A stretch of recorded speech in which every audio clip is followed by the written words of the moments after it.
This isn't a video we thought we'd ever make, but after a lot of late night conversations, planning, and asking ourselves hard questions, we decided it was time to choose a different kind of life.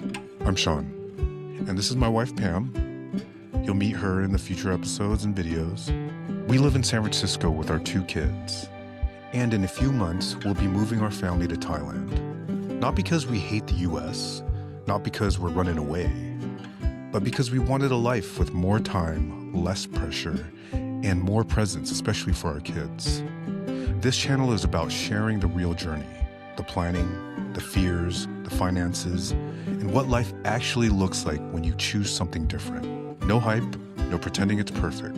If you're curious about living abroad or designing a life that works better for your family, welcome. We're glad you're here. Hello everyone, what's today? Today's January 11th. We've got about 58 days until we leave. Sorry. And we're all kind of sick because we caught everything from our children. But I want to give you an update on what we are doing and why we're doing it. And why are we going? Why are we going to Thailand? Yeah. I think, no really, there's actually a lot of reasons why, but I think the number one top thing was affordability and the work-life balance. I mean, just being straight up, more for me.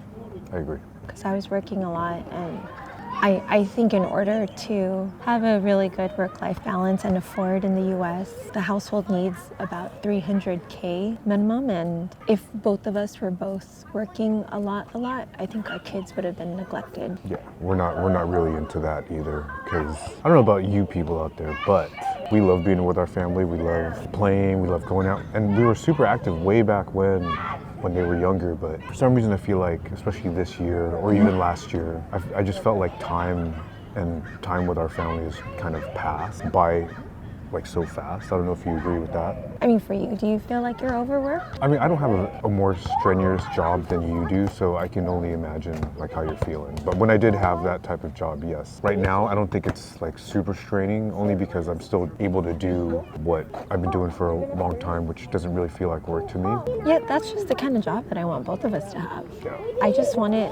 I'm not saying I don't want to work. I want to work. I just don't want to work so much where that's all I do. So us moving to Thailand is an opportunity to work and have a good work-life balance and be with their children until they get to high school. Because once high school comes about, they're pretty much on their own. Yeah. So our oldest is 9, he's going to be 10 this year. High school is what? In 3 to 4 years. Oh my gosh.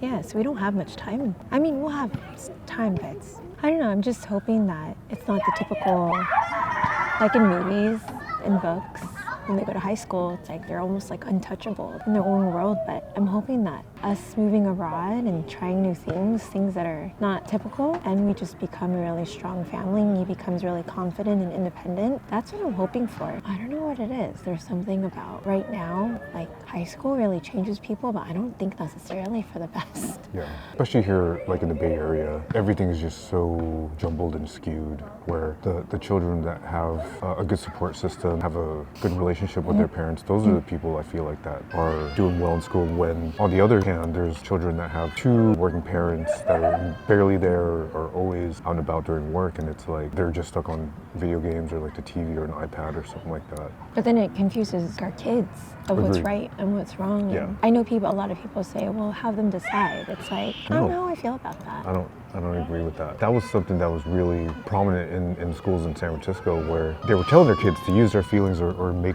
these certain choices. But I think us as parents, that's our job to make sure that they make those right choices instead of having them make it on their own. Like those kids, they're with those kids for 8 to 10 hours. Of course, it's gonna mold them. I don't want those like kind of kids molding my kids.